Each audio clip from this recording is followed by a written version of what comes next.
Bueno, vamos a continuar con una charla establecida para ahora, a cargo del doctor Agustín Guerrero, magíster de toxicología, profesor de farmacología.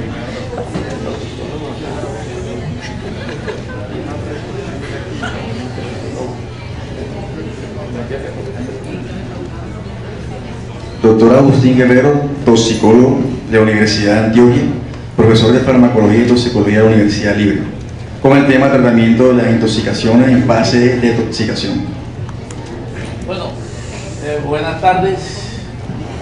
Pues agradezco a los organizadores la invitación y los felicito, no por haberme seleccionado entre los expositores, sino por el éxito que han tenido y a la vez pues por haber incluido temas de esta, pues llamo yo trascendencia, porque a la larga, además de ser problemas médicos, más que todo trascienden la parte de salud pública. O el tema que aparece en el folleto fue modificado, desde luego teniendo en cuenta que ya se había abordado en antecedentes posiciones, y decidimos naturalmente hacer más bien consideraciones sobre el tratamiento de las intoxicaciones, sobre todo en la fase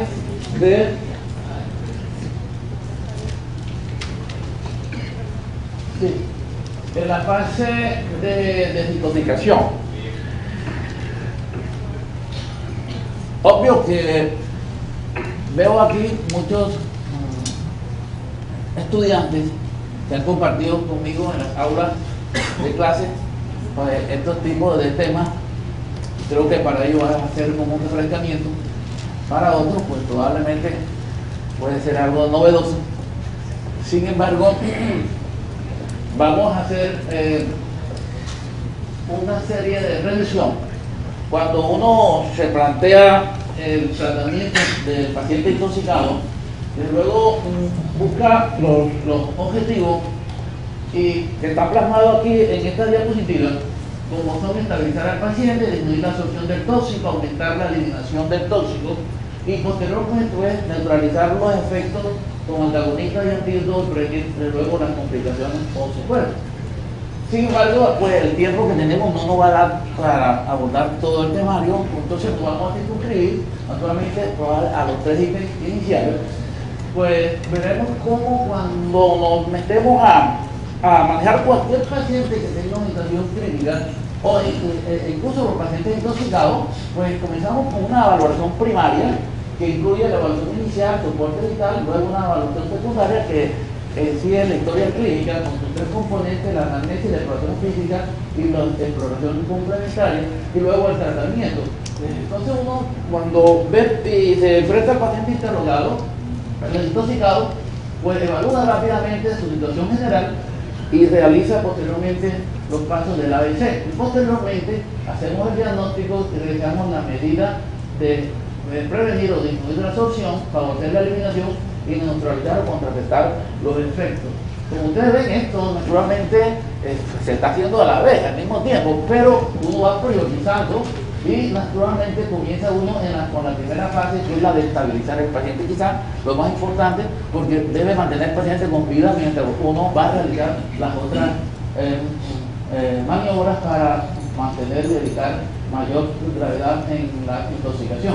Entonces el soporte vital está dirigida más que nada a evaluar y sostener el ABC, desde luego enfatizando las consideraciones de la óptica toxicológica que nosotros tenemos. Fíjense que es lo mismo. El soporte vital, igual, ¿verdad? Mantener permeable la vía aérea, mantener la respiración, un control hemodinámico y valorar el estado neurológico. Aquí, por lo menos, mantener permeable la vía aérea, respirar cuerpos extraños. A veces, ustedes ven que he puesto ahí las prótesis y últimamente hemos tenido situaciones que vale la pena comentar. A veces estos pacientes críticos, intoxicados, pues, los encuentran y bueno, los familiares se vuelven como hizo un 8 y casi que los llevan son los vecinos o otras personas, o encuentran al paciente y en la puerta de ciertos hospitales hay gente inescrupulosa que se hace pasar como si fueran dolientes de ese paciente, y cuando la enfermera o el médico va a retirar las pertenencias se le entrega a ese personaje y ha habido demanda, y me ha tocado por lo menos asistir y veo que prácticamente por descuido que ya nos toca a los médicos tener pendiente esa situación.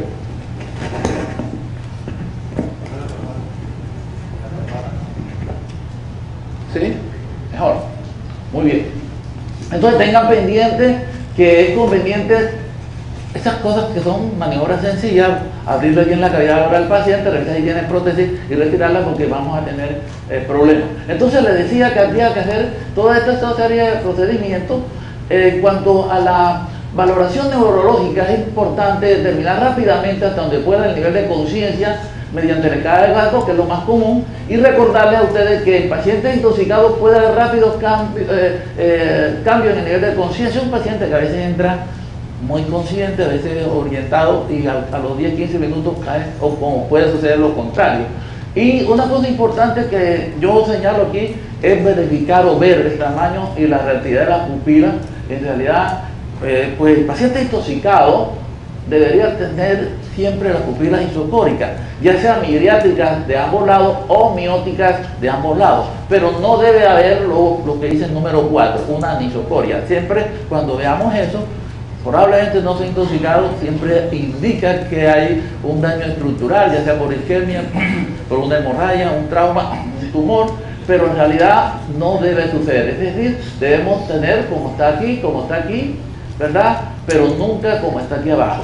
No debe haber esta anisocoria. Fíjense que el doctor Darío Córdoba, quien estaba ahí en la parte inicial, siempre nos resaltaba y nos decía, en paciente grave intoxicado la administración de un antídoto puede ser la clave. Siempre nos oía eso. Y el doctor Clemens decía, la terapia con mayor capacidad para disminuir la mortalidad en un paciente gravemente intoxicado es la aplicación de las medidas de estabilización y en soporte. Y eso lo dijo él, que ustedes miran aquí en 1961. Y fíjense, como digo ahí, en la actualidad esta afirmación sigue vigente y los algoritmos de actualización ante el paciente intoxicado empiezan por la valoración y el tratamiento del ABC. Fíjense, eso nos lo dijo el doctor Martínez Sánchez, nos recordó últimamente en el último congreso. Entonces es importante que tengamos en cuenta eso, que lo prioritario cuando nos llegue ese paciente es realmente estabilizarlo, aplicarle el ABC, como dice ahí, con el fin de estabilizar el paciente. Después viene la segunda fase, fase de descontaminación. Esta fase, como dice ahí, es un procedimiento destinado a disminuir la exposición, a reducir la absorción y facilitar la eliminación. Desde luego, encaminado a prevenir las lesiones que va a efectuar el tóxico. Se realiza casi siempre después de haber estabilizado el paciente. Esto sería lo ideal. Entonces, como la mayoría de las sustancias tóxicas ingresan por la vía oral, pues naturalmente nos vamos a hacer más énfasis sobre todos los métodos que en realidad pues descontamina el paciente por el ingreso del tóxico por la vía gastrointestinal, que son la emesis forzada, o sea la provocación del vómito, lavado gástrico, el uso de laxantes, el uso de absorbentes y el lavado intestinal total. Vamos a hacerle una revisión a todos estos procedimientos porque en realidad vale la pena tener muy claro algunos de estos detalles. Desde luego que el primer procedimiento, o sea, inducir el vómito, en realidad es una medida de primeros auxilios y casi siempre pues surte beneficio solamente en los primeros 15 minutos a media hora. Ya después de ahí, por ello, pues naturalmente el médico poco lo va a utilizar en los servicios de urgencia, porque muy rara el paciente te va a llegar en ese lapso de tiempo. Pero casi siempre como médico vamos a ser víctimas de que nos consulten y qué hacemos ante eso. Este procedimiento de provocar el vómito cada día más está siempre controvertido. Sin embargo, vale la pena hacer revisión de algunos conceptos y detalles con relación a ello. Existen diferentes métodos para provocar el vómito, entre ellos los medios físicos, sustancias químicas y fármacos. Los medios físicos se lleva a cabo por estímulo de reflejos faríneos, ya sea introduciendo el dedo o un objeto de bromo. Realmente el procedimiento no es tan efectivo, sobre todo la persona, pues cuando se le hace el procedimiento comienza y realmente es poco que vomite. Y si es guajiro menos, perdón que diga así, pero cuidado, me va a salir como me salió allá en Cali hablando de esto y dije así, y uno de los compañeros de la Guaira, pero me dijo, doctor, ¿usted no gusta de los guajiros? No. En segundo lugar están las sustancias químicas. Las sustancias químicas, como el agua tibia con cloruro de sodio, es decir, pues las trae incluso recomendado entre los primeros auxilios algunos textos el agua con sal. Pero uno ve cada vez que estas recomendaciones se hacen con más problemas. Hace un tiempo nos enviaron un pacientico de Viviana y Magdalena y el niño viene herido un producto que a la larga no produce tanto toxicidad, pero sin embargo el niño nos llegó con una hipertonía y después que cuando le hicimos incluso un ionograma, el paciente tenía una hipernatremia muy marcada. El médico que hizo la remisión a la vez vino digamos con el niño y nos confesó que le había recomendado al papá o a la mamá que le provocara el vómito dando agua con sal. Yo no sé cuántos litros de sal le podría haber dado a esa pobre señora, ese niño que parecía un bolillito de pan de sal, pero teso. Y eso se repite con frecuencia, entonces es conveniente que en realidad eso no se recomiende. Lo mismo que el sulfato de cobre, muy bueno, pero puede causar problemas por intoxicación con cobre. Y están los detergentes débiles. Los detergentes débiles, en la portada de lo que se llaman detergentes débiles, uno dice que son las prendas o piezas que se utilizan pues muy delicadamente, pero en realidad es el mismo fan. Usted coge el fan y que tú cojas. Yo no sé si las prendas delicadas, yo me imaginé que estaban imaginándose otras cosas. Yo le pregunto a los estudiantes que son las prendas delicadas y todos me dicen que son las prendas interiores. Yo pensé, bueno, ¿por qué se imaginan eso? Un pañuelo no es una prenda delicada. Pero bueno, los detergentes débiles entonces son eso. Es el FA con su congénero. Ustedes cogen un litro de agua, le ponen una cucharada de FA, el paciente puede vomitar y puede tener incluso deposición diarreica.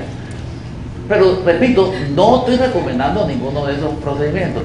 Sin embargo, existen y están también los fármacos, entre ellos el jarabe de ipecacuana y la apomorfina. Quizás de todo, el más recomendado sería el jarabe de ipecacuana, pero vean a ver ustedes algunos detalles con relación a esto. El jarabe de ipeca es un derivado de la planta de ipecacuana, que es originaria de nosotros acá, porque se la llevaron para el viejo mundo para tratar la famosa disentería. Y después se dieron cuenta que tenía, incluso es la primera planta referenciada como medicinal por la FDA. Entonces, este producto, esta plántica, tiene estos dos principios activos, que es la emetina y la cefalina. La emetina fue el antiamibiano extraintestinal más efectivo que se tuvo por un tiempo, pero después se comprobó que tenía efectos cardiotóxicos. En realidad ha sido reemplazado por otros, entre ellos por los imidazoles, y mucho más efectivos. Entonces, estos dos metabolitos son agonistas receptores serotoninérgicos y producen vómito, actuando a nivel central por activación de los quimorreceptores del vómito y también a nivel local por estímulo de la mucosa gástrica. Es importante, se usó mucho tiempo, pero fíjense todo lo que hay ahorita en la literatura. En este momento no hay evidencia que mejore al paciente aun cuando sea administrado tempranamente. Puede ser de riesgo cuando la intoxicación cursa con deterioro del estado de conciencia y hoy no se usa rutinariamente en la descontaminación intestinal. Y aquí en Colombia el INVIMA realmente lo ha prohibido. Entonces es importante tener pendiente eso. Y la misma Academia Americana como de Toxicología como la Europea dicen no aconsejan la administración de jarabe de ipeca y recomiendan que su uso en el departamento de emergencia debiera estar en realidad abandonado. Tiene estas contraindicaciones que son fáciles de tenerlas en gestión de cáusticos y corrosivos, en gestión de hidrocarburos y solventes, y en personas con trastorno de conciencia, embarazo avanzado, naturalmente después de 34 semanas, porque puede a la larga desencadenar un trabajo de parto y nosotros que no estemos preparados para atenderlo y va a tener problemas. También en la hipertensión no controlada pues puede producir o desencadenar un accidente vascular, y las condiciones médicas que pueden ser excretadas, exacerbadas, pero el vómito, tales como diabetes hemorrágica, trastorno de la conducción cardíaca, y en la gestión de cuerpos extraños. En esto de gestión de cuerpos extraños, yo me acuerdo que estando en la Cruz Roja, cuando estábamos haciendo la rotación por toxicología, pues dentro del protocolo había que provocar el vómito a los llamados mulitas o mulas. Y quién sabe en realidad cuánto daño no se pudo hacer junto a iatrogenia. Porque miren, esto que ustedes ven aquí, la cantidad de cocaína, de heroína o la cantidad de anfetamina son grandes. De tal manera que si uno provoca el vómito con esa sustancia puede incluso lesionar el esfínter de Oddi o realmente estas cápsulas romperse, y cuando eso ocurre la muerte es segura. Yo no creo haber matado a nadie, pero sí creo que sí le hice provocación de vómito a estos pacientes con toda esta serie de cosas. De pronto, esto es el lavado gástrico, insistiendo, recordándole a ustedes que para realizarlo hay que tener, antes de que se haga, tener en cuenta tipo de tóxico, cantidad de tóxico que ha sido ingerido, cómo está el nivel de conciencia y el tiempo transcurrido desde la ingestión. Antes utilizábamos como norma 6 horas, luego se bajó a 4, últimamente se bajó a 2 y después vi en la revisión última que hasta 1 hora. Entonces, pues yo todavía a los estudiantes les digo que todavía tenemos 4 horas, en realidad no, seguimos todavía con este protocolo, pero ya se dice que después de 2 horas es poco el beneficio que hace un lavado gástrico. Entonces es bueno que tengan en cuenta, recordarles a ustedes que la ideal postura para ellos es el tener el paciente en forma de cúbito lateral izquierdo, o sea, la posición de Trendelenburg, disminuye el paso del contenido gástrico al duodeno y reduce el riesgo de que el paciente broncoaspire. Estas son unas indicaciones precisas que habla de la Academia Americana cuando por el tiempo transcurrido se sospeche que aún el tóxico está en el estómago, que el producto ingerido sea muy tóxico y el paciente no haya vomitado.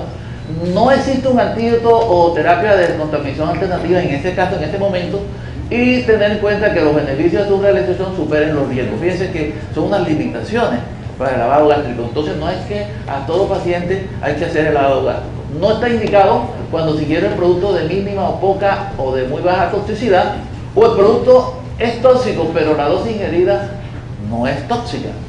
El tóxico tiene un antídoto muy efectivo que se encuentre disponible. También hay que restringir la sesión del vómito y que el paciente consulta muchas horas posteriores a la ingestión, casi siempre después de 4 horas. Como les digo, en realidad es poco el beneficio que vamos a obtener por ello. Contraindicaciones igual a la que tiene la provocación del vómito, es decir, si un paciente está intoxicado con cáusticos y corrosivos, ustedes saben cuáles son los cáusticos, cuáles son los corrosivos. Cuando hay ingestión de hidrocarburos tipo querosene, gasolina y otros solventes, cuando hay alteraciones en el nivel de conciencia, se puede hacer, claro, tener en cuenta que es preferible, si es posible, intubar el paciente previamente o tener muy en cuenta, porque aquí está abolido el reflejo faríngeo, que el paciente puede broncoaspirar, que también está contraindicado cuando haya riesgo de una hemorragia o perforación gastrointestinal en pacientes que están inestables.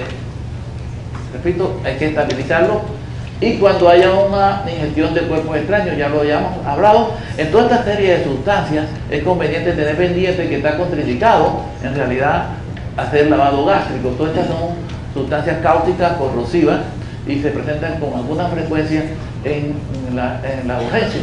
De pronto, todo esto, no estoy haciendo propaganda de ninguno de estos productos, quiero hacerlo claro, pero sí, tampoco voy a hablar más de ellos, porque no están hechos para que la gente se los tome y se intoxique. No, es simplemente que son muy frecuentes estos tipos de situaciones y naturalmente uno a la industria le dice que va a hablar de eso y ellos con mucho gusto dicen, sí señor, para que nos sirva de la prevención. Yo a veces me acuerdo de esto, por lo menos cuando también hablamos de esto y lo presenté así, pues no, la industria de Andy pues por lo menos me dijo, lo puede hacer. Porque yo les decía a ellos que por qué ponían al diablo con toda esta vestimenta en un producto tan peligroso como este. Y ellos me dijeron, para el doctor Guerrero, seguir las indicaciones y recomendaciones que usted a nivel nacional les ha hecho para la prevención de las intoxicaciones con estos productos. Le ponemos el diablo para ahuyentar a los niños.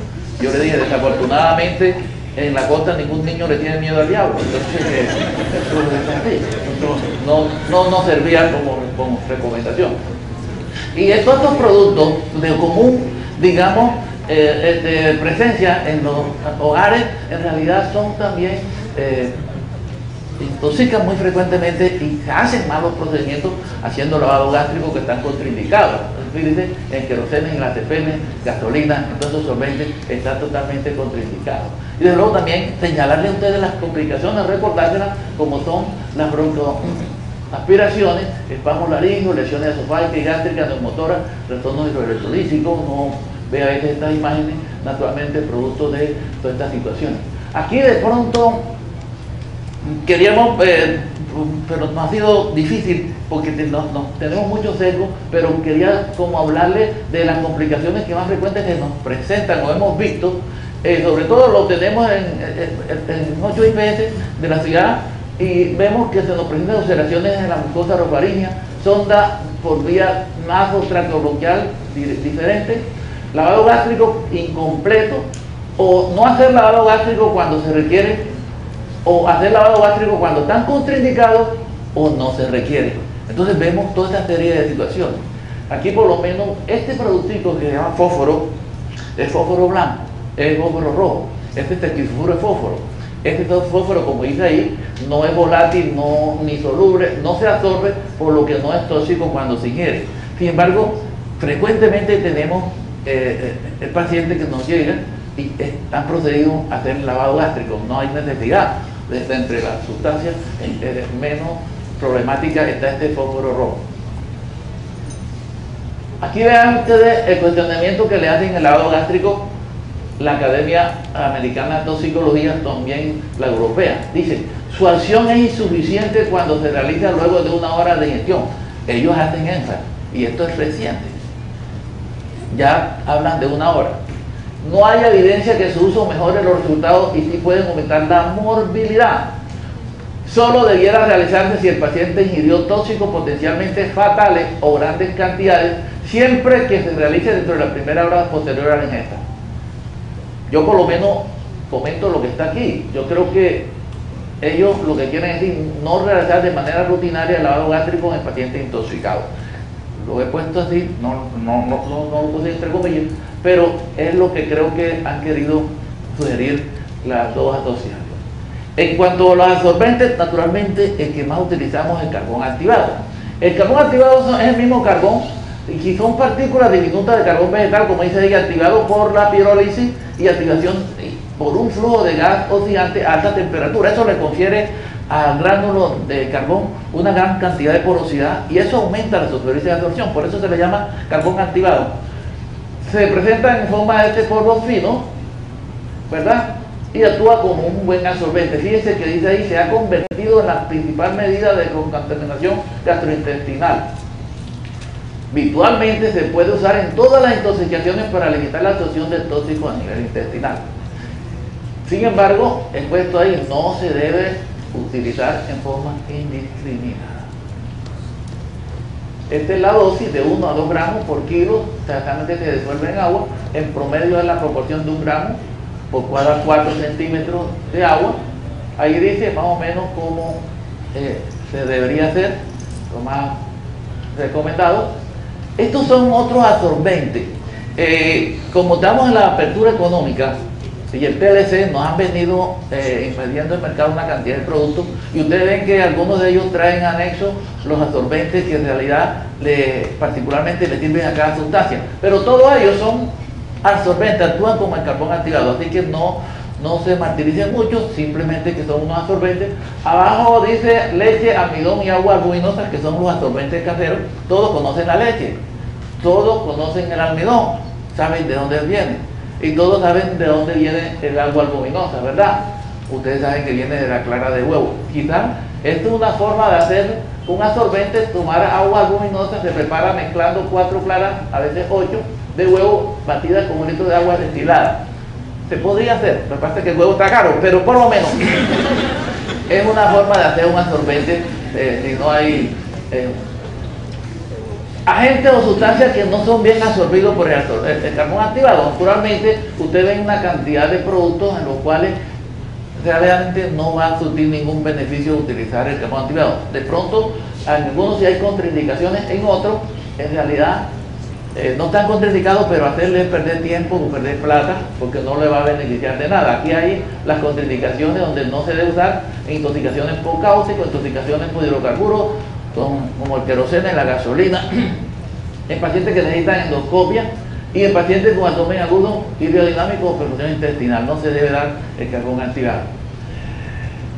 Aquí miren ustedes la posición que tiene la Asociación Americana de Toxicología y la Europea. Ellos dicen, el carbón activado no debería usarse rutinariamente en todos los pacientes intoxicados. Su efectividad disminuye con el tiempo y el mayor beneficio se logra si se suministra dentro de la primera hora.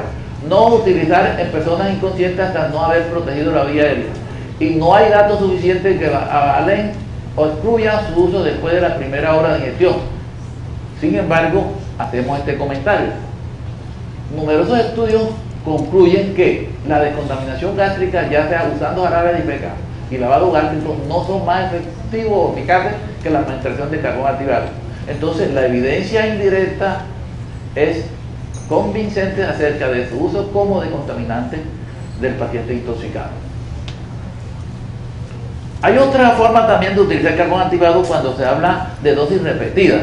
En realidad, lo que se denomina diálisis gastrointestinal es cuando se reciben más de 2 dosis consecutivas de carbón activado. Incrementa la eliminación, sobre todo para interrumpir aquellas sustancias que tienen ciclo enterohepático. Aquí por lo menos hay una serie de indicaciones de medicamentos en los cuales la hemos utilizado, como la carbamazepina, un antiepiléptico, el fenobarbital también, y ingestiones de xenobióticos de liberación sostenida también la hemos utilizado, y tóxicos con una vida media prolongada y pequeño volumen de distribución. Más o menos esta es la forma como se utiliza el carbón a dosis repetida. No nos vamos a detener en eso, pero recuerden que se da 1 gramo por kilo disuelto en agua inicialmente y luego la mitad cada 4 cada 6 horas por 24 horas en promedio. Esta es la forma muy sencilla de esto. Puede acompañarse de un uso de catártico, como también si produce vómito con un antiemético. En cuanto al uso de laxante, ese es otro problema. Ahí por lo menos están los más caracterizados, que son los 3 primeros, los llamados laxantes salinos. Entre ellos, pues, el sulfato de magnesio, que es la sal de Epsom, la sal de cloruro de sodio, el citrato de magnesio, la leche de magnesia fil. Pero en realidad el gran problema es que a nadie le gusta limpiar caca de nadie. Entonces casi que no nos cumplen tanto esa orden. Además, diría uno que el mejor sería el sorbitol o mannitol, de pronto por su costo. Y ahorita utilizamos el traba y el polietilenglicol. Los aceites realmente no se deben utilizar, están cada vez más limitados. Tienen estas contraindicaciones de los catárticos, no nos vamos a decir nada. Aquí hago un comentario. Tradicionalmente se ha dicho que el carbón activado produce un hilio u obstrucción intestinal, por lo que los catárticos se indicaron en el pasado para acelerar la exposición del complejo carbón tóxico a nivel gastrointestinal. Dice, hoy su uso rutinario está cuestionado, dado que se considera que la dosis única de carbón activado no implica estos riesgos que antes se le asignaban. Entonces, está bueno hacer estas aclaraciones. Y hay otro procedimiento que es la irrigación intestinal total. Esta irrigación intestinal total, como dice ahí, es la administración enteral de grandes volúmenes de una solución osmóticamente balanceada que acelere el tránsito intestinal y desde luego reduzca la absorción del xenobiótico sin causar cambios significativos en el equilibrio electrolítico. Bien, esta es la sustancia más utilizada, más o menos en esta serie de productos se utiliza. Ya me están haciendo señas, me voy a robar 3 minutos más. Donde realmente lo hemos utilizado. Aquí nos aparece el fósforo blanco. Nosotros aparecemos reseñados como si tuviéramos la mayor casuística de uso de este procedimiento de intoxicación por fósforo blanco. Yo creo que no, porque en realidad uno lee la bibliografía, pero los mexicanos, los canadienses, Agustín Guerrero Salcedo soy yo, y aparece como si nosotros hubiéramos utilizado. En realidad tenemos que decir que ciertamente entre el protocolo de manejar los pacientes que quieren triquitraqui, en realidad utilizamos el fósforo blanco, el lavado intestinal total y con una buena respuesta. Esto es un paciente con sulfato ferroso, 64 tabletas, y logró expulsar en este caso también un paciente también ingirió, un adulto, 32 triquitraqui en realidad, y logramos extraerlo también por esto. Esto también lo utilizamos en ellos, lo mismo que estos, en este utilizamos también un buen resultado. Bueno, y hay por último las medidas específicas, como es naturalmente utilizar la depuración renal, desde luego que incluye la diurética forzada, la trampa de iones y la diálisis, hemodiálisis, la neotransfusión, la perfusión. Quizás estos procedimientos no están tanto al alcance del médico, pero nosotros a nivel de urgencia, pero sí podemos utilizar la diurética forzada y la trampa de iones. Anteriormente se hablaba mucho de la diurética forzada, y esta era realmente las formas: diurética forzada neutra, que se utilizaban líquidos diuréticos, diurética forzada alcalina, líquidos diuréticos y alcalinizantes. Quizás el alcalinizante más utilizado era el bicarbonato, o es el bicarbonato, y la diurética forzada ácida, líquido diurético y acidificante. Pero miren lo que dice. Naturalmente lo que más utilizamos es la trampa iónica, que se efectúa cambiando el pH de una sustancia con el fin de incrementar su disociación y favorecer su excreción. Como el principal objetivo es la manipulación del pH urinario, debe evitarse el término de diurética forzada. Entonces hablamos de acidificación y o alcalinización de la orina. La acidificación en las intoxicaciones muy poco la utilizamos, casi que están bastante limitadas. En cambio sí utilizamos la alcalinización con bicarbonato. Se basa en que los ácidos débiles incrementan su disociación en presencia de pH alcalino con el fin de favorecer la excreción. Y en esto pues sí lo hemos utilizado en este tipo de intoxicaciones muy frecuentes. En realidad, como les dije, el bicarbonato de sodio es el alcalinizante que más utilizamos, más o menos a esta dosis. Tener pendiente que se puede producir toda esta serie de complicaciones, y están contraindicados utilizarla cuando hay edema cerebral, hay falla renal y síndrome de secreción inadecuada de hormona antidiurética. Más o menos es la forma en cómo lo hacemos. Como a ustedes les va a quedar la memoria, la acidificación de orina realmente sí está prácticamente por fuera. En conclusión, la falta de evidencia científica, digamos, indica que el jarabe de peca no debe ser utilizado. La combinación de MESI más carbón activado, lavado gástrico más carbón activado, no son suficientes superiores al mismo carbón activado. Ningún método tiene efectos si se realizan tardíamente, ¿verdad? Entonces, por eso hago este comentario que hice en el Congreso. La cantidad de estas conclusiones son totalmente aplicables a nuestros pacientes, o sea, pacientes colombianos y de la costa. La cantidad de tóxicos consumidos es generalmente superior a los estudios realizados en voluntarios. A veces nuestros pacientes consumen más de un tóxico. Muchos de ellos consultan tardíamente. Hay tóxicos que no han sido evaluados en estudios con voluntarios. Por eso quise decir esto. Y la doctora Dueña dice: existe mucha variabilidad en los cuadros clínicos y formas de presentación de intoxicación. No todo, digo yo, los protocolos son aplicables a una determinada intoxicación. Bueno, quiero con los profesores que están aquí compartir realmente estos mensajes que en el día de ayer nos hicieron llegar estudiantes de sexto, de séptimo y noveno semestre, de décimo semestre de la universidad. En realidad me llamó la atención, y dentro de lo que me llegaron decía: un profesor trabaja para la eternidad, nadie puede predecir dónde acabará su influencia. Dice: los maestros son escasos, y más aún los buenos maestros, realmente como tú, supongo yo que era yo. Sí. Entonces pues nos mandaron esta, y les agradezco, me estoy cumpliendo con la pues solicitud que me hicieron que lo presentara acá en el Congreso, y yo me he dignado pues también enviarles esto que dice: la meta final de la verdadera educación es no solo hacer que el estudiante haga lo que es correcto, sino que disfrute haciéndolo. No solo formar personas trabajadoras, sino personas que amen el trabajo. No solo individuos con conocimiento, sino con amor al conocimiento. No solo seres puros, sino amor a la pureza.